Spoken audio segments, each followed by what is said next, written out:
Banaketa ekitaldi honetara etorri zareten guztioi. Eta eskerrik asko, Paz de Ziganda ikastolako abesbatzari, Kantemos izenburua duen kanta ederra abesteagatik. Ongi etorriak julkideak. Mila esker, autoritate, idazle, ilustratzaile, argitaletxetako eta ikastoletako ordezkari eta ekitaldian parte hartzera etorri zareten guztioi. Plazer handia da zuek agurtzea. Jul kanpainaren ibilbidea 1989an hasi zen eta ordutik gure ikastoletan aurrera eramaten den egitasmo garrantzitsua da. Dakizuen bezala, Jul kanpainaren helburua gure ikastoletako haur eta gazteetan euskarazko irakurzaletasuna bultzatzea da. Hauteskunde literarioen eguna apirilaren 2an ospatu genuen eta Euskal Herriko ikastoletako 15.500 ikaslek baino gehiagok gustukoen izan duten liburua aukeratzeko botoa eman zuten. Eta ia 9.000 ikaslek ilustratzailea aukeratzeko botoa eman zuten. Urtez urte, gure ikastoletan ekimen hau aurrera nola eramaten den ikustea izugarri polita da. Beraz, gure haur eta gazteek gustukoen dituzten idazleak eta ilustratzaileak aukeratu dituzte. Eta gaurkoan, zuen hitzak eta marrazkiak eskertzeko Jul saria jasoko duzue. Zorionak guztioi. Sari banaketarekin hasi aurretik, hainbat hizlari hurbilduko dira eszenatokira. Lehena, Paz de Ziganda ikastolako lehendakaria den Maider Muin.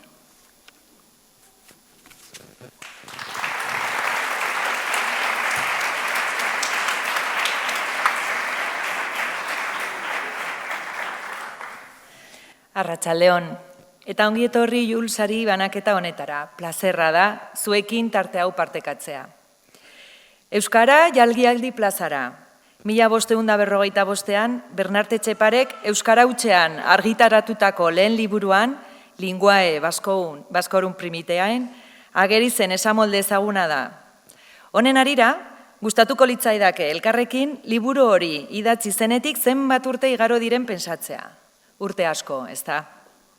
Zorionez, Euskal literaturaren ekoizpenaren hasiera hark ez du etenik izan. Eta egun, gaur sarituko ditugun idazle eta ilustratzaileekin laneekin disfrutatzeko aukera dugu. Urtero bezala ilusio handiz ospatzen dugu Jul sari banaketa. Agian, batzuek ez dakizue zer den zehatz-mehatz Jul kanpaina. Bada, Jul irakurzaletasuna sustatzeko kanpaina bateratua da. Bere helburu nagusia oso argia da. Haur eta gaztetxoen artean irakurzaletasuna sustatzea eta haiek aldi berean sortzaile aktibo bihurtzea. Liburuak maite ditugun guztiok ongi dakigu irakurketak munduak irikitzen dituela. Gure irudimena pizten duela eta hala ere sentsibilitatea garatzen laguntzen digula.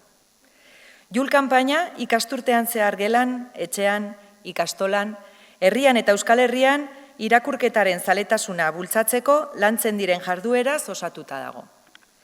Ikastola bakoitzak irakurzaletasuna bultzatzeko duen planaren barruan azken ekintzetariko bat izaten dira hauteskundeak.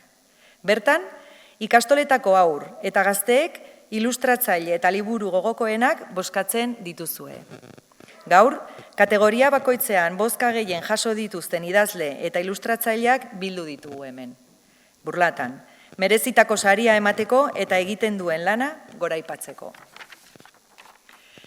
Ekitaldi hau ez litzateke posible izango ikastolako komunitate osoaren laguntzari gabe. Eta horregatik, eskerrak eman nahi dizkiet baita ere irakasleei. Zuen gidaritza eta laguntzagatik. Klaseetan irakurzaletasuna pizten eta sormenari bide ematen egindako lan bikainagatik. Gurasoei ere. Zuen babes eta konfidantzagatik. Etxean ere irakurketarako eta sormenerako giroa sortzeagatik. Eta nola ez, Nafarroako ikastolen elkarteari. Ekitaldi hau eta kanpaina osoa posible egiteko egindako lan guztiagatik. Zuen guztion inplikaziorik gabe, hau ez litzateke posible izango. Eta ez dezagun ahaztu, gu ikastola gara. Komunitate zabal baten parte gara, 15 ikastola gara Nafarroan, eta 100 baino gehiago Euskal Herri osoan. Denok, elkarrekin irakurzaletasuna sustatzen dugu. Herria gara, Gure inguruko elkarterakunde eta bestelako gizarte eragileekin zubiak eraikiz posible egiten dugu ekimen hau. Euskara gara ere, euskara eta euskal kultura zabaltzeko konpromiso hartuta, euskararen erabilea sustatu nahi dugu, bai gure komunitatean, bai gizartean oro har, kasu honetan literaturaren bidez. Hezkuntza gara ere, gure nortasunaren ezaugarrietariko bat autonomia da. Pedagogiarekin eta hezkuntza metodologiarekin lotutako erabakietan ere, hori esker, Jul bezalako ekimenak aurrera eramateko gai gara. Azkenik, soziala gara. Literatura, besteak beste, aniztasuna eta bizikidetza lantzeko baliabide paregabea dugu. Herritar arduratsu eta ekintzaileak ezten laguntzen digu. Eta guzti hau, buruz, helburu argiekin, bihotzez, emoziotik eta oinez, honelako ekimenak aurrera eramaten egiten dugu. Eskerrik asko berriro ere, hau posiblea egiten duzuen guztioi.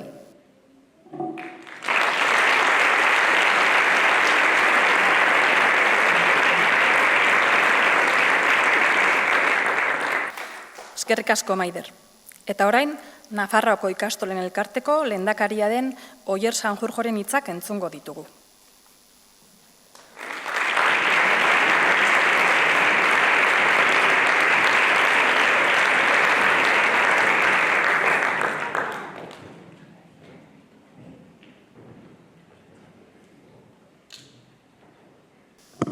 Gaixo, entzuten da? Bai, ez?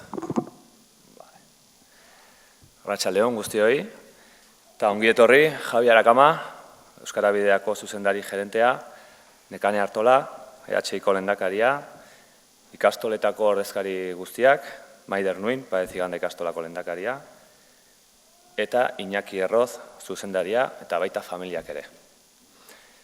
Eta nola ez, ongi etorri ere, eta zorionik beroenak gaur hemen gurekin zaudeten idazle eta ilustratzaile sarituei.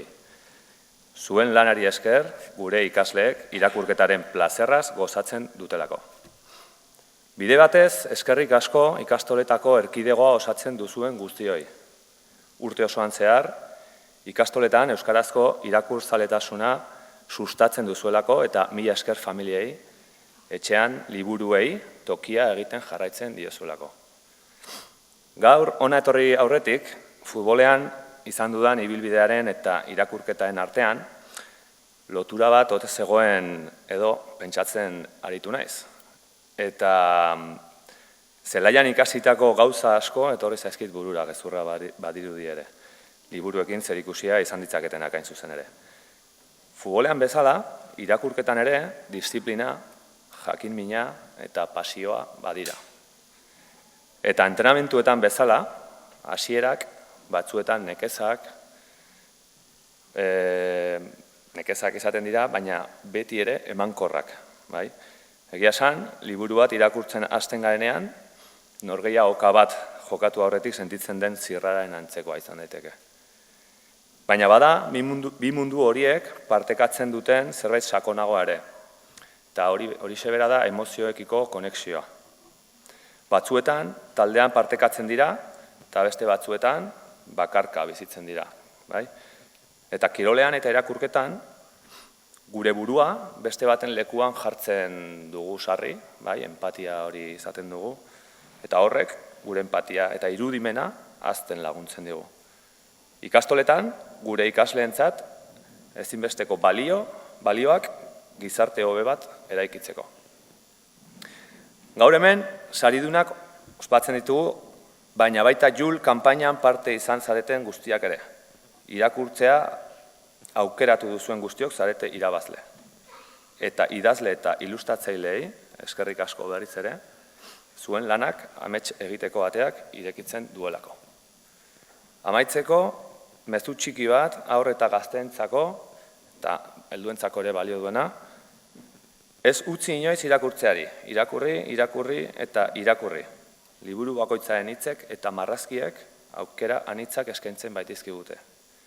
Hausnartzeko, emozionatzeko eta hazteko, pertsona bezala.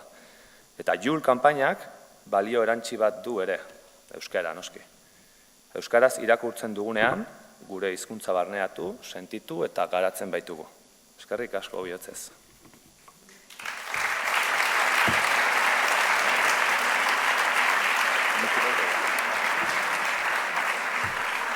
Mila esker, Oier. Idazle zein ilustratzailei emango zaizuen sariari buruzko informazioa entzuteko unea da orain. Azalpen honetaz, Nafarroako ikastolen elkarteko zuzendaria den Josu Reparaz arduratuko da.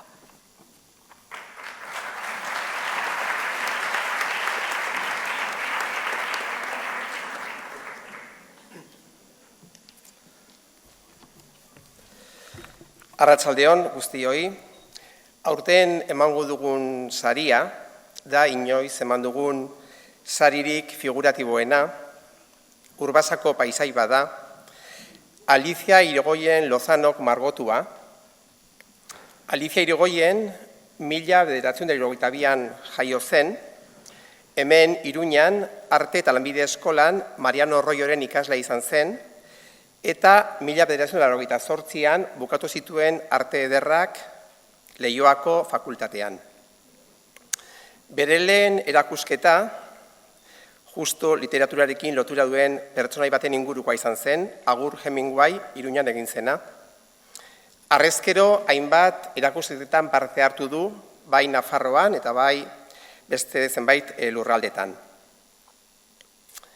Aliciaren margoek naturari begiratzen diote beti, basoak eta bideak margotzen ditu, eta horietan barrendan sartzen da begirada, berea eta begiratzen dugunona, hor galdu arte.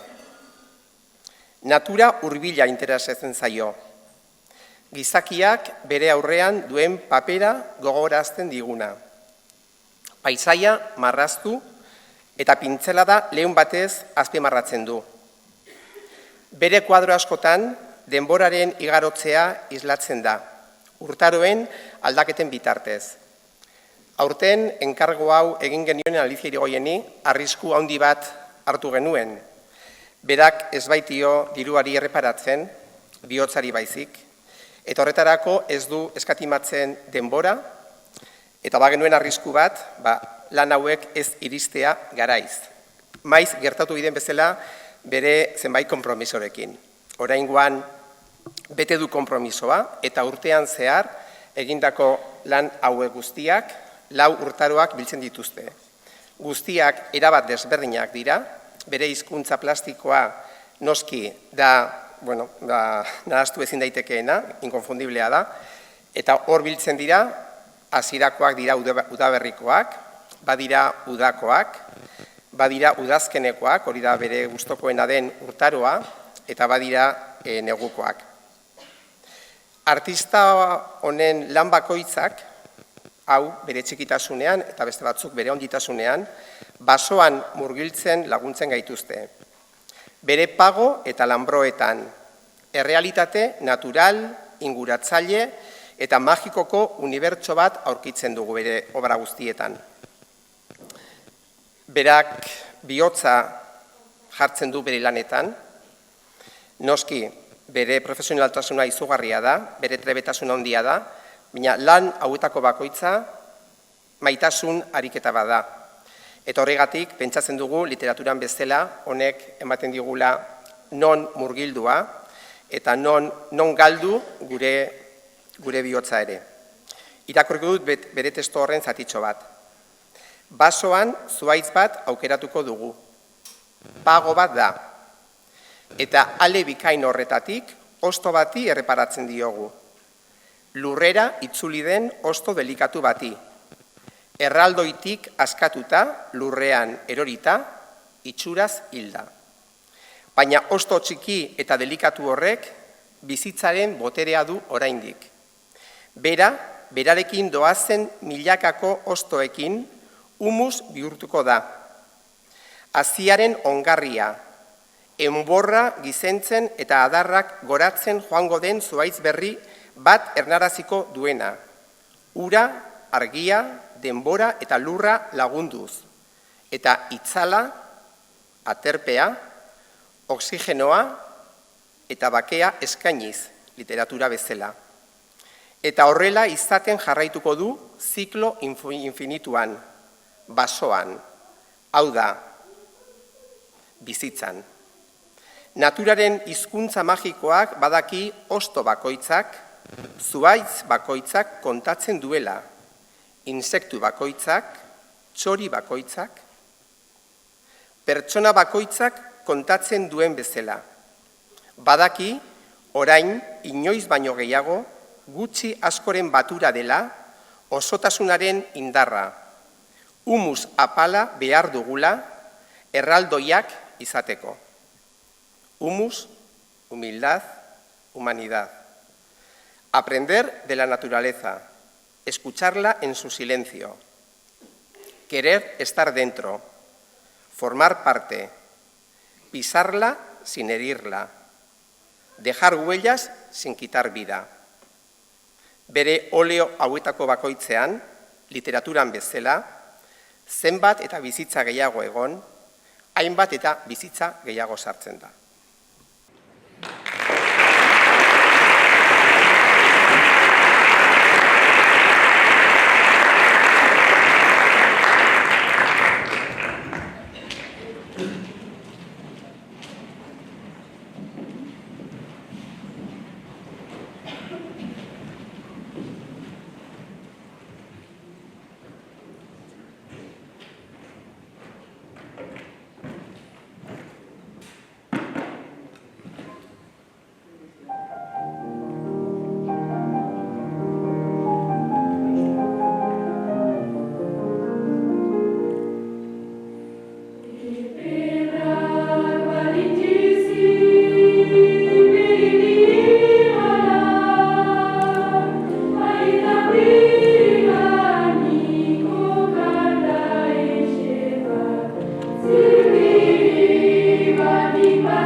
Eskerrik asko neskamutilak, eta eskerrik asko Ainhoa Sarriguren, Abesbatzako zuzendaria eta Luis Notario piano jolea.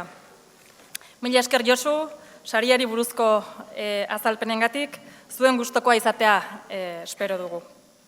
Sari banaketari ekin aurretik, gaur gure artean izango ez ditugun egile sarituak aipatuko ditugu. Jose Carlos Andrés, Kulero Zulatuen mamua liburuaren idazlea. Bárbara Montes eta Juan Gómez Jurado, Amanda Black, Galdutako amuleto liburuaren egileak. Mariasun Landa, Ezin ezetz esan liburuaren egilea. Ibon Martín, Onin eta misio espeziala, eta Sira, Laberinto magikoa liburuen idazlea. Eta Ametsa Arzalluz eta Ibrahima Balde, Minan liburuaren egileak. Gure zorionik beroena guztientzat.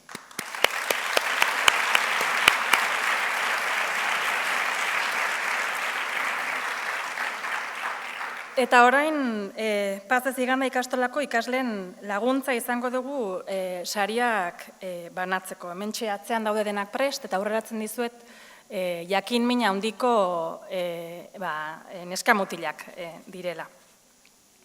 Arane Muñoz Brun, zatoz saria ematera mesedez. 3-6 urte bitarteko kategorian, Xirimiri izan da liburu bozkatuena. Xirimiri izan da liburu bozkatuena. Zoriegaitz simple batetik sortzen da elkarrengandik ikasteko eta elkarra berasteko aukera euriak bustitzen duen hegazki familia baten etxean. Umeek batak besteangandik ikasiko dute. Gainera, ama jakintxu izango dute, beraiei laguntzeko.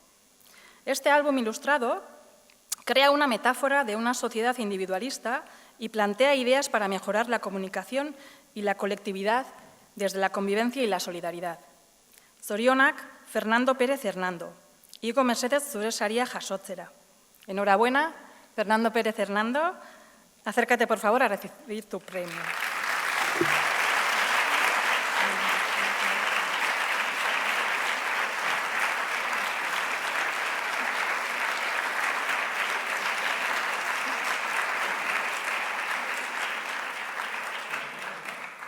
Bueno, Fernando, entzuten da? Ez? Jartzen du, Bai? Bueno, entzuten diazue gutxo gora bera, Arane, jakin nahi du Fernandok nola hitz egiten duen. Arane, quiere saber cómo hablas, ¿no?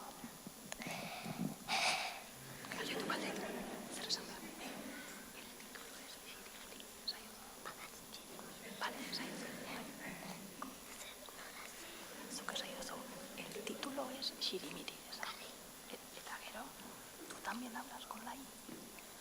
Venga, por ahí. El título es Xirimiri. ¿Tú también hablas con la I?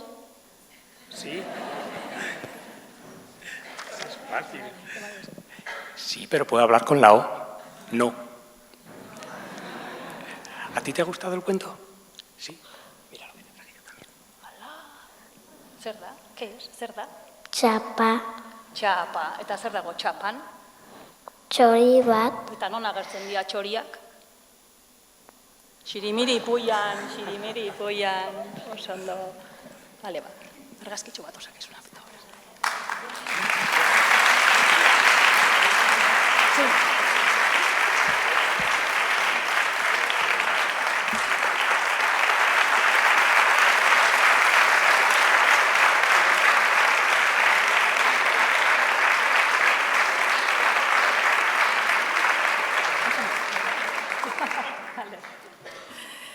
Mikel Padilla Karkamo, Urbilduz saria ematera mesedez. 3-6 urte bitarteko kategorian, Arrats zapo bat liburuak boto asko jaso ditu. Gero eta narrazio erritmo handiagoz, ezusteko bat bestearen atzetik, irakurlea amaiera arte gidatzen duen album ilustratu divertigarria da. Kontakizun honen protagonistak animaliak dira, eta modu berezian mintzo dira. Joko fonikoak eta onomatopoiak erabiliz. Eta horiek baliatuta, euren buruari nortasun berezia emanez. Zorionak, Maite Mutuberria. Etorri zaitez, mesedez saria jasotzera.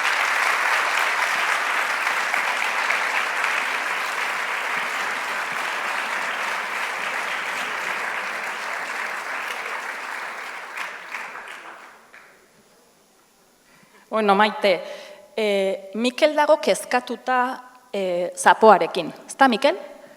Zer galdetu nahi diozu?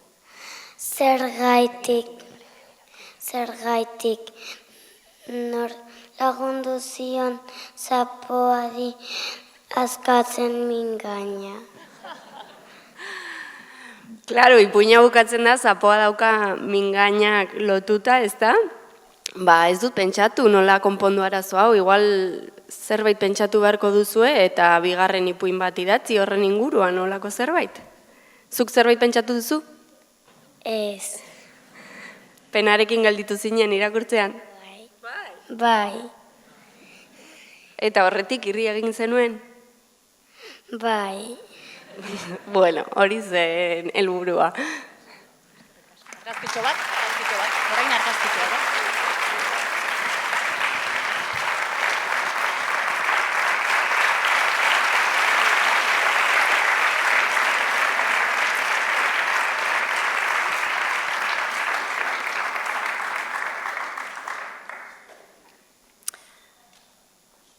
Hiru 6 urte bitarteko kategorian, kulero zulatuen mamua ere bozkatuenen artean dago.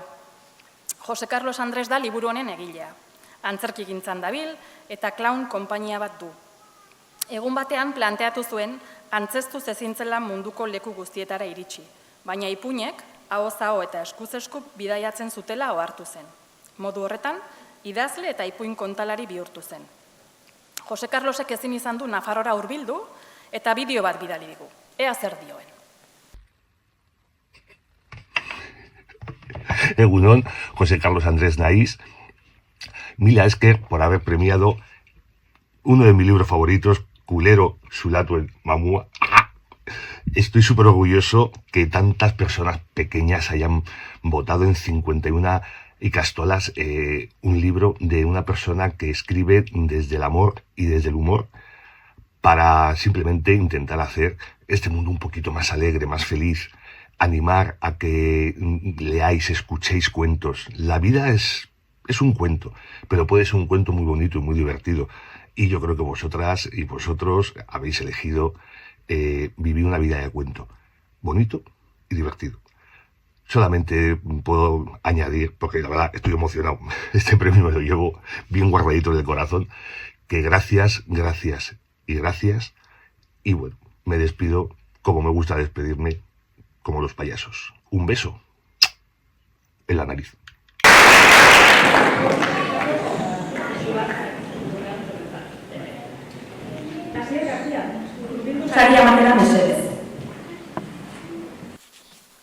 Pantxo Zezena, 6-8 urte bitarteko kategorian boto gehien jaso dioen liburua dugu.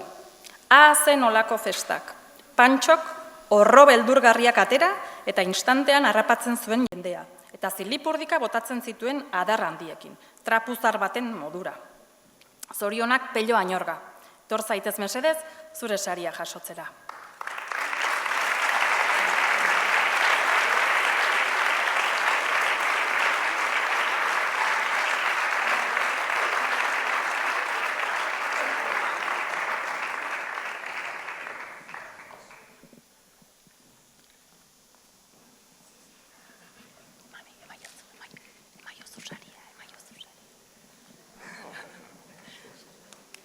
Pello, Asierrek idazte prozesuari buruz zehaztapen gehiago jakin nahi ditu, ezta?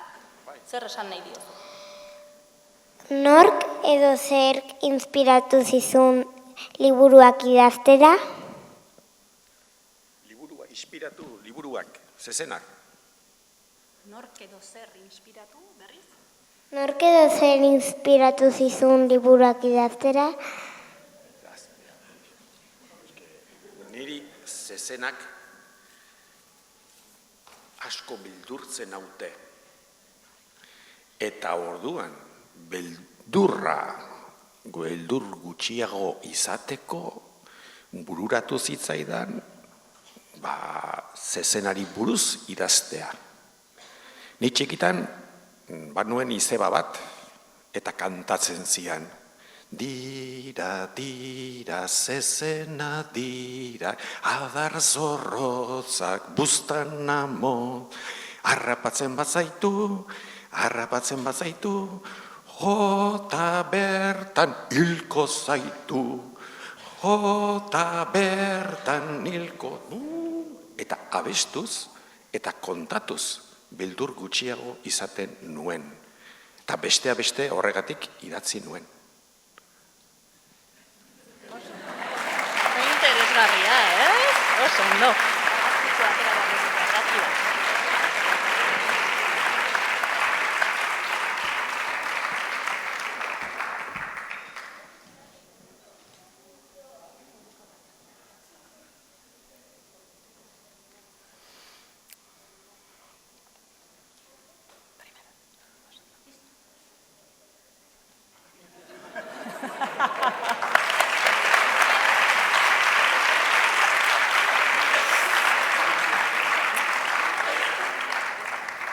Irune horti zurbildu saria ematera mesedez.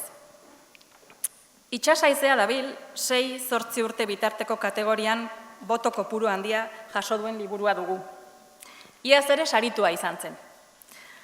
Arraitarrak familian abeslariak, akrobatak, gozogileak, jostunak denetik dira. Aze, zalaparta, familia horretakoa. Hala ere, Telmok, etxeko txikiak, serio begiratzen die denei. Ez dakite zer gertatzen zaio. Kezkatuta daude, familiakoak berarekin. Animatzen saiatzen dira, baina ez dute lortzen. Itxasaizea dabilenean bakarrik begitartea alaitzen zaiola ohartu diren arte. Zorionak, Junkal Lertxundi. Hurbiltzaitez saria jasotzera mesedez.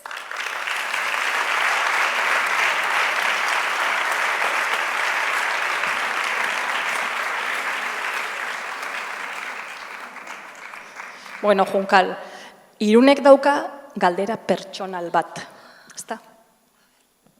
Zenbat urtera aramatzazu idazlea izaten? Idazlea, noizean idazlea, ez dakit, publikatzen dezunean liburu bat, edo nik uste dut, idazten hasi nintzela, zu bezalakoa nintzenean, gutxi gora bera. Ikastolan eta esaten dizute idazlanak eta egiteko, orduan hasi nintzen, eta geroztik, idazle, omen naiz, beraz, igual zuere idazle zera. Idazten dezu ikastolan? Gera bi idazle, hemen, elkarrekin. Azkitxoa, bai.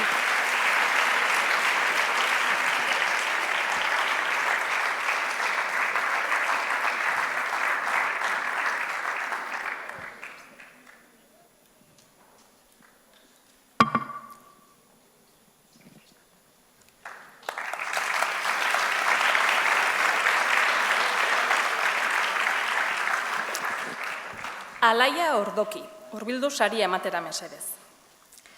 Galdu dena azaldu dadila. 6-8 urte bitarteko kategorian, bigarren boto gehien jaso duen liburua dugu. Eskutik ondo heldu eta adi egoteko esan dieten arren, hirian desagertu dira Olaiaren ama, Ekiren aita, Lukaren amonak eta Miaren osaba. Aze despistatu kuadrilla. Eta orain zer? Nondik hasi bila. Zorionak, Garazi Kamio. Tor zaitez, saria jasotzera mesedez.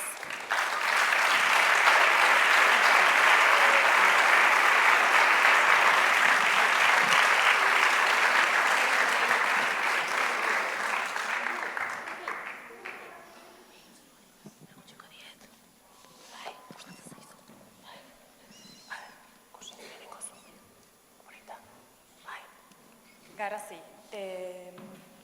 Alaiari gustatzen zaio denbora oso ondo aprobetxatzea eta horren inguruko kezka bat dauka. Ezta? Bota. Zenbat denbora kostatu zitzaizkion historioa idaztea.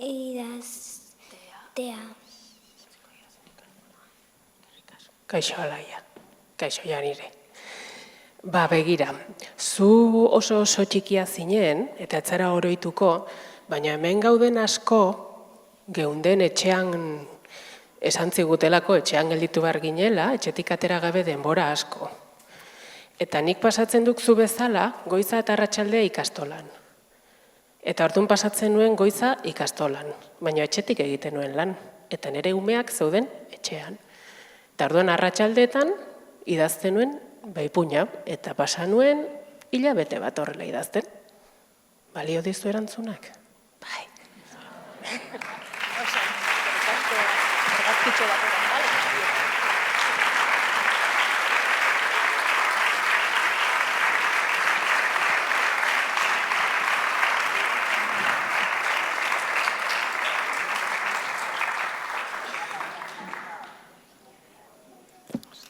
Ane Muñoz, hurbildu saria ematera mesedez.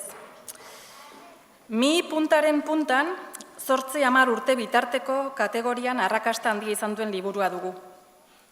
Egutegi baten egituran, 365 igarkizun irakur daitezke liburu honetan, egun bakoitzeko bat, hilabete eta urtaro ezberdinetan banatuta.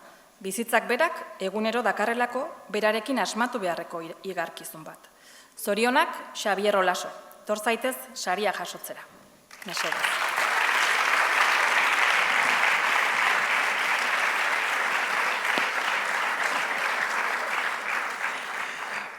Bueno, Xabier, beste galdera pertsonal batekin gatoz, ezta? Zenbat urtekin hasi zinen idazten?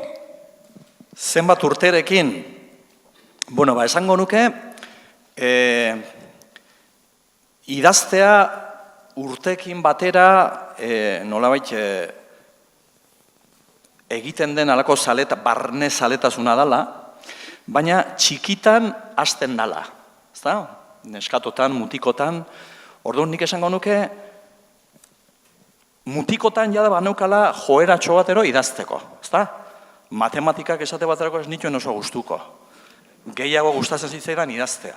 Horretan, hobeto moldatzen nintzen. Orduan, gerora urteak pasa eta poliki-poliki horre guztia forma hartu du, talako batean sartu naiz bide batetik konturatu gabe, eta idazketaren bidea izan da. Eta poliki-poliki zailtzen ibili naiz, eta horren ondorioz, lanaren ondorioz, eta egunian arizaren ondorioz, etorri dira, mingainaren puntaren punta izeneko liburu hori bezalako beste batzuk ere, bai? Esango izut igarkizun bat gaur egin dudana. Bai? Begira. Agar gogoratzen dudan, Bueno, nik normalean alako papertxoak ero eramaten ditu paperean, papertxoak eramaten ditu poltsikoan, eta betu, gaur paperean apuntatu dut hau, betu. Murtsika, eta noizean behin pusika. Bakizu zer den. Egingo izute, emango izute alako arrasto txiki bat. Pum!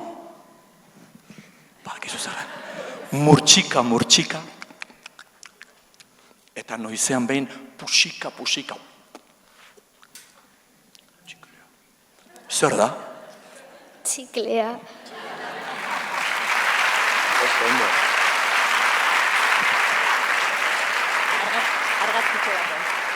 Zuk ere egin ditzakezu alako igarkizunek, bai? Gauza bat hartu, begiratu horrela, bestaletik begiratu, goiti bera, bai? Zeharka begiratu, eta alako batean papera eta arkatza hartu eta igarkizun bat moldatu, bai?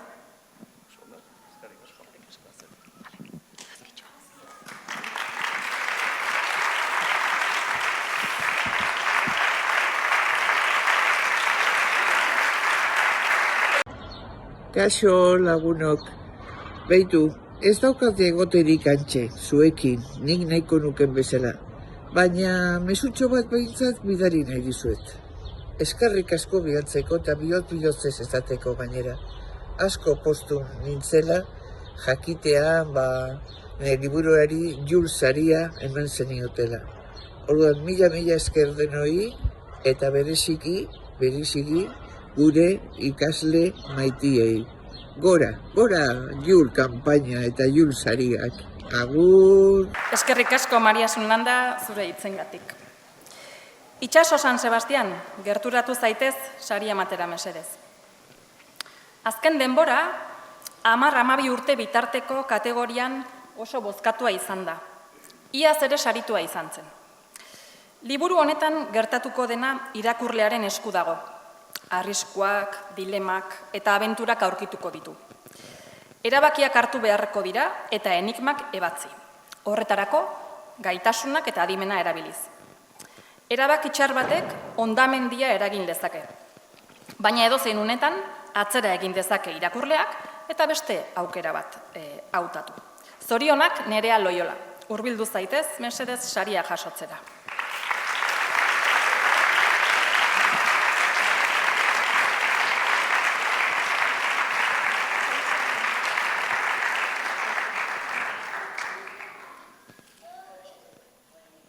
Bueno, Nerea, itxasok ere sortze prozesuaren inguruko galdera badauka, ezta?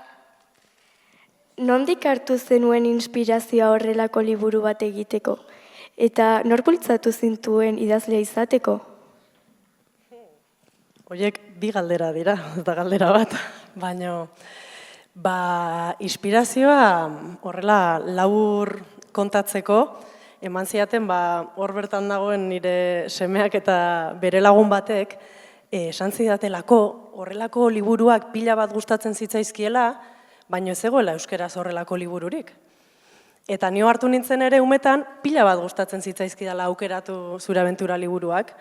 Eta orduan pentsatu nun horrelako liburuak asko gustatzen zaizkit, ez dago halako libururik euskaraz, eta idazlea naiz. Zein goet. Idatzi saiatu bintzaz, gero nahiko burua uste izan ditut ipuin hauekin. Eta idaztera, bigarren galdera zein zen, gogoratzen zara zu? Errepikatuko didazu? Bai.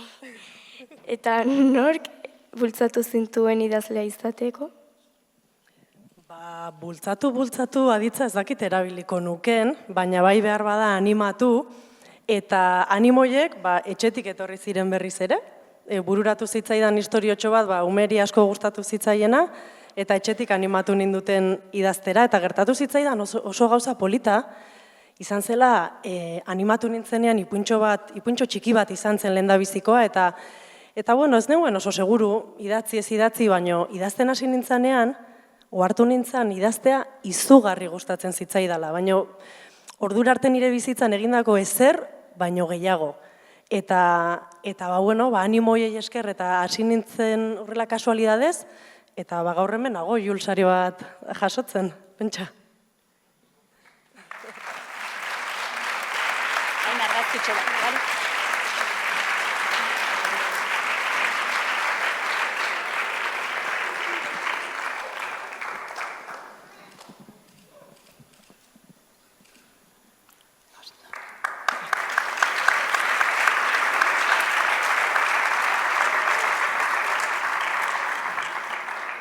Amanda Black, galdutako amuletoa, 10-12 urte bitarteko kategorian saritua izan da.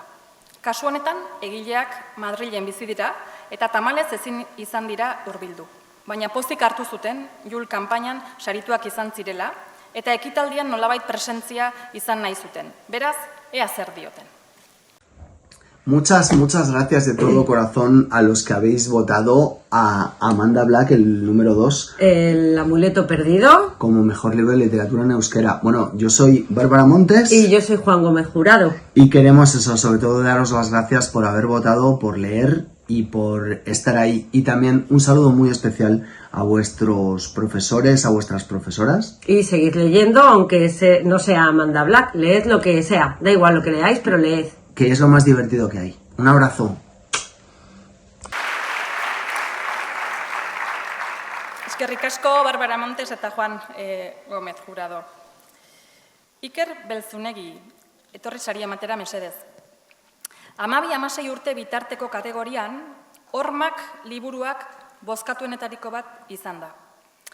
Institutoko sarrerako horman, esaldi iraingarri bat idatzita aurkitu dute ikasleek. Eta ikusi orduko, azpijanean hasi dira guztiak, leak halako mezua jasotzeko zein arrazoi ote duen jakiteko. Pintadak, alere, ikaskideen artean dauden beste 11 hormak jarriko ditu agerian. Denok ditugu iraintzen dituzten hormak, esamoldeak eta jarrerak. Eskolako hormak batzuentzat ate zabalak dira, beste batzuentzat egunero gainditu beharreko esiak. Zorionak, Oiana Iguaran, Hurbil zaitez mesedez, zure saria jasotzera.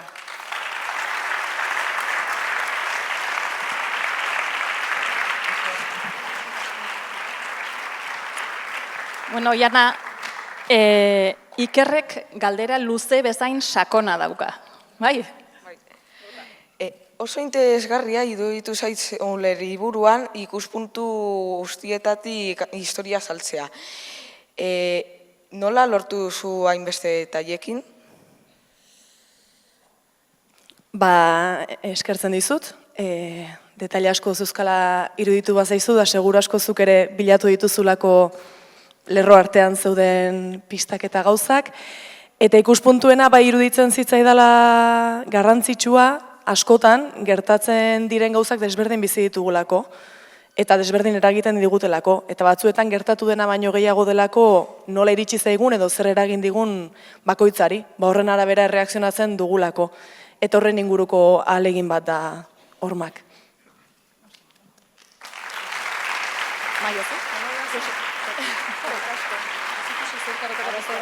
A ver.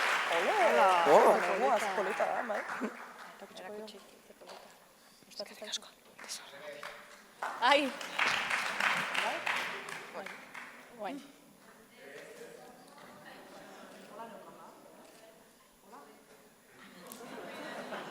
Josu... orain.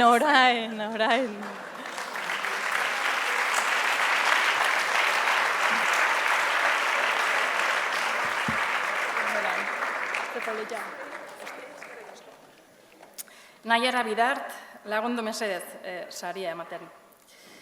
12-16 urte bitarteko kategorian, festa liburuak arrakasta izugarria du gure ikasleen artean. Sofia eta Andrea bizitza berri baten atariko ilusioarekin joan ziren inguruetako udako festarik sonatuenera. Gogo eta gorputza aske utzita, Sofiak eta Ibanek ezin izan zioten ezetzik esan elkarrenganako erakarmenari. Sexua izan zuten. Badago 16 urterekin haurdun geratzen den neskarik. Zorionak, Jasone Osoro, favorez, etor zaitez zure saria jasotzera.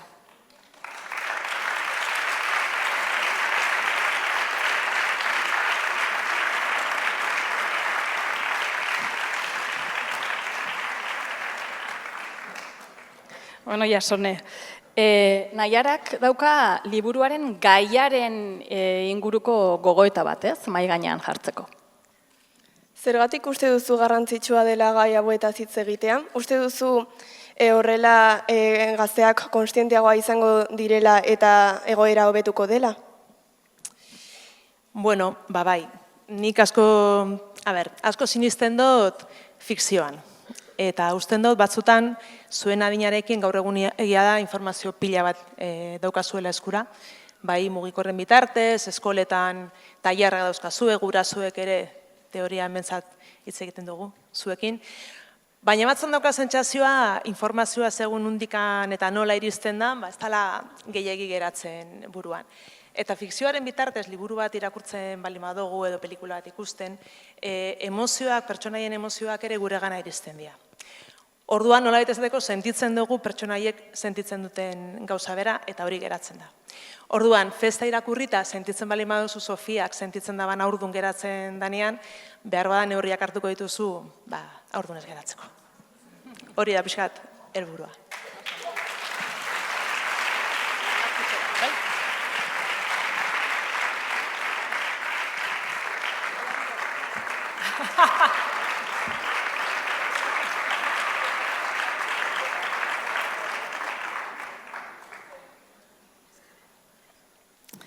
Oraingoan, ilustratzaileen kategoriako sari banaketari ekingo diogu.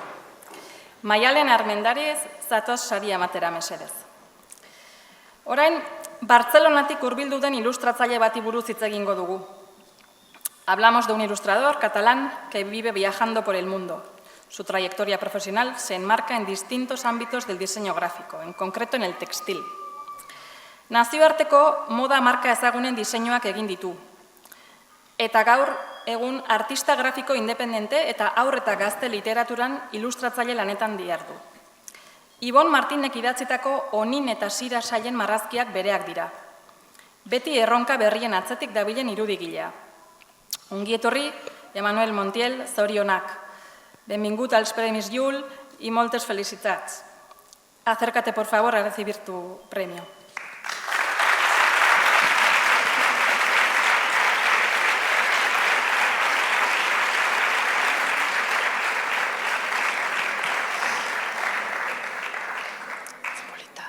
Bueno, Emanuel, Maialenek dauka kuriositate pixka bat, ikusteko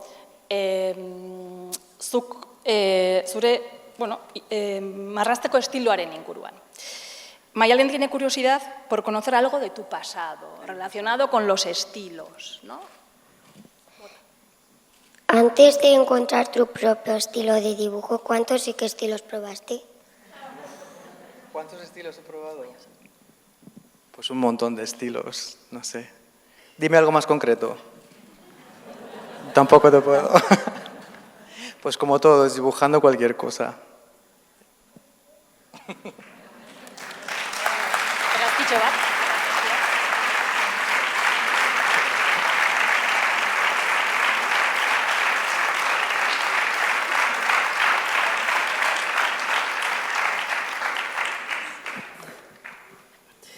Julen Ezkieta, etorri saria matera mesedez.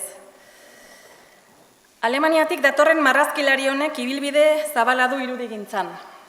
Arte ederretako ikasketak ordaindu ahal izateko irudien sorkuntzarekin hasi zen. Ondoren, ikasmaterialgintzan marrazkiak sortu zituen eta plastika eta marrazketa irakasle izan zen. Ordutik, 11 liburu ilustratu ditu haur eta gazte literaturan. Gure ikasleen artean oso gustuko diren marrazkiak zalantzik gabe. Eskerrik asko Jokin Michelena, Alemaniatik etortzeagatik, hurbil zaitez zure saria jasotzera mesedez.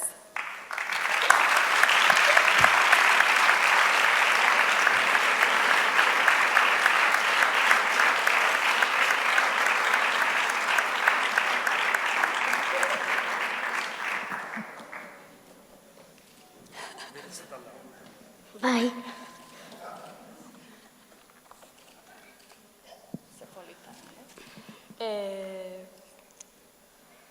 Jokin, Julenek dauka galdera oso arriskutsu bat.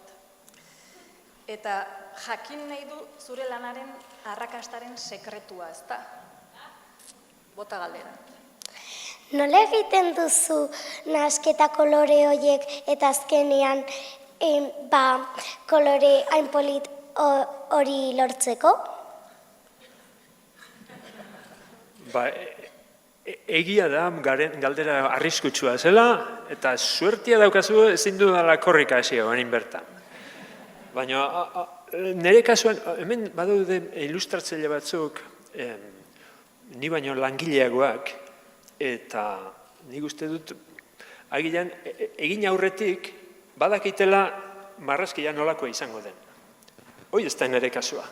Nik egin baino lehen, ez dakit marrazkia nola izango den, baina ez dakit arrastorik eta koloreekin ez dare.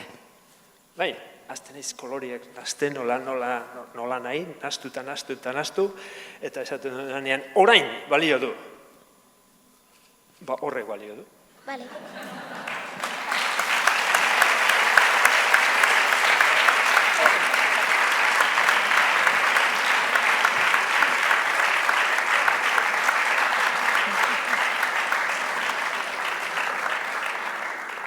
Eskerrik asko.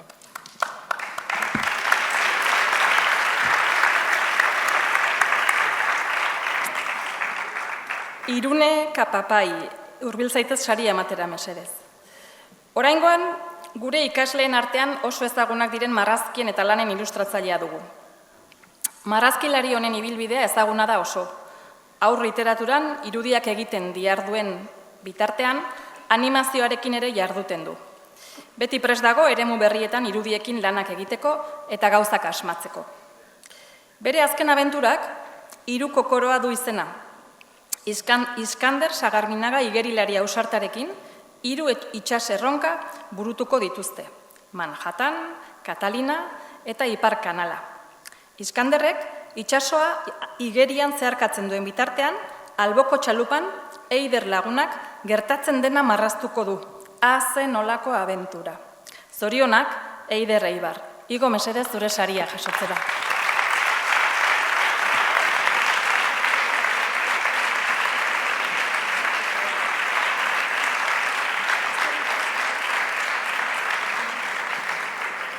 Bueno, Aider, Irune berriz, Irunek ere beste galdera pertsonal bat dauka. Zer sentitu zenuen zure lehen lana publikatu zenean? Zer sentitu nuen? Baina hemen edo hemen. Egia esan gogoratzen dut, zer sentitu nuen. Ze Andoni Egainak idatzitako ipuin bat izan zen, Gara egunkariak euskeraz eta ingelesez atera zuena, eta alde batetik poza sentitu nuen, lana bukatu nuelako, zen nire ere kostatzen zait, datan entregatzea lanak, bati baino gehiago gertatzen zaigu, eta beste alde batetik urduritasuna, zuen gana iritsi behar zelako. Nik etxean egin beharreko lana marrazkiak egin dituen eta oso lasai sentitzen nintzen, baina gero bigarren zatia falta zen. Zuek, irakurleek, zer sentituko zenuten eta nola ikusiko zenituzten nire marrazkiak. Orduan, poza eta urduritasuna. Nik uste dut tripan urduritasuna. Eta bihotzean poza. Bai, eskerrik asko. Eskerrik asko, bueno, nik beti aprobetsatzen dut. Eskerrik asko guztioi, saria gaitik, dana, nitzako Jules bada munduko gauza honena, 3. izango da, eta egin duzun aurkezpena gaitik. Oso urduri gaude, 20 egun barru hasiko dugulako erronka hori, eta benetan asko unkitu naiz irudia ikusten eta azalpena entzutean. Eskerrik asko, Jul, benetan mundiala da, guztia gaitik. Eskerrik asko. Ondo joan dadila abenturan.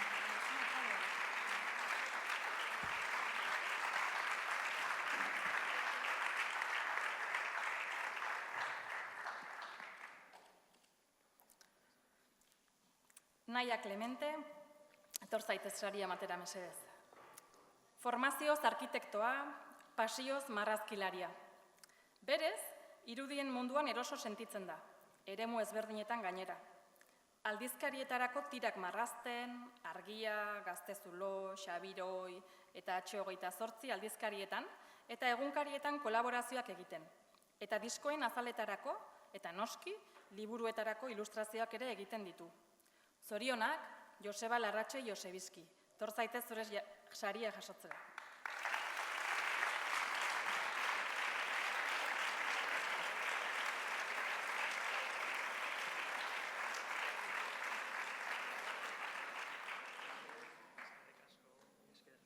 Bueno, Joseba, nahiak jarri nahi zaitu erronka baten aurrean. Munduko edozein historio marraztu ahal izango bazenu, benetakoa edo asmatutakoa, zein historia aukeratuko zenuke?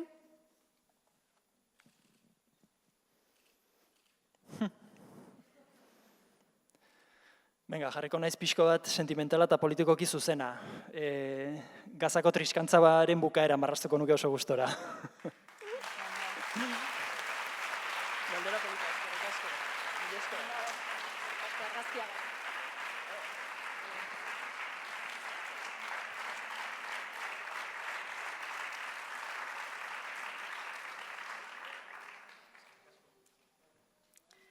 Ariane Zalba, etorri saria matera mesedez.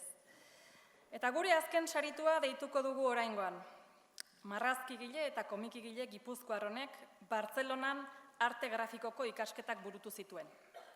Beste hainbat alen artean, Xabiroi aldizkariaren ohiko kolaboratzailea da eta El Balancín aldizkarian ere lanak egin ditu. Lan oparoa du komikigintzan, hemen eta Frantzian. Horretaz gain, haur eta gazte literaturan zenbait liburuen ilustrazioak egin ditu. Ongi etorri Julen Ribas, igo mesedez zure saria jasotzera.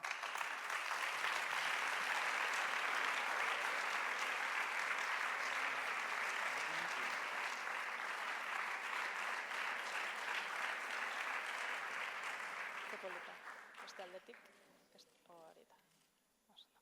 Bueno, Julen, Ariane dago zure etorkizunarekin guztiz kezkatuta. Zure. Adimen artifizialaren etorkizunarekin, uste duzu marrazkilarien lanbidea arriskuan dagoela, edota tresna baliagarri bat izango aldela zuen lanerako? Aparian, eskerrik asko, zelako marroia. Saiatzen az ez pentsetan asko hortan. Ze badakit, segurazki, kanbixo baten aurrean gauzela, baina aldaketa hori zelan emango dan, eta jende asko oso tremendista gartzen da, ni nahi xau ez pentsau, eta oin bertan lana daukau, lanian jarraitzen dugu, biharko egunean, jakingo du. Ea ze pasatzen dan, da berbeni errezatzen da, bezala. Mi esker, eskerrik asko sariagatik.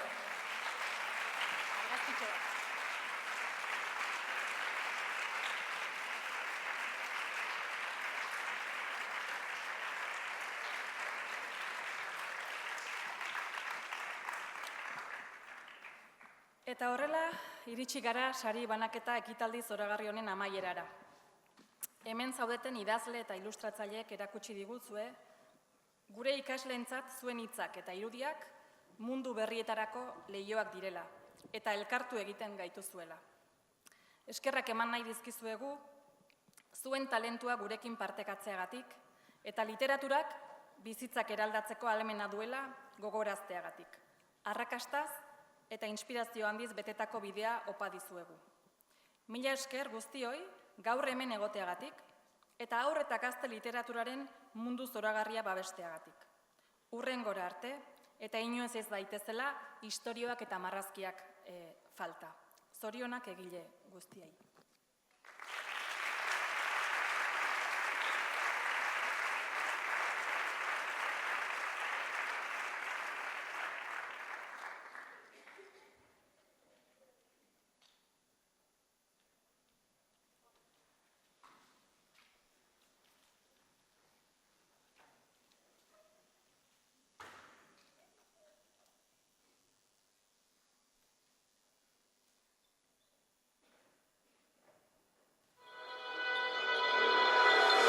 Alapeko zagarraren adarraren puntan, puntaren puntan, txoria zegoen kantari. Txiruliruli, txirulirula, nor kantatuko te du soinu txori. Txiruliruli, txirulirula, nor kantatuko te du soinu txori.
Eskerrik asko, batez iganda ikastolako dantzari bikaina hauei, zoragarria izan da benetan, ekitaldia horrela istea. Eta orain guztiok batera, sarituak eta sari emaileak talde argazki bat egingo dugu. Beraz, igo zaitezte, mesedez, eta hurbildu. Emanuel eta Hernández, Igo.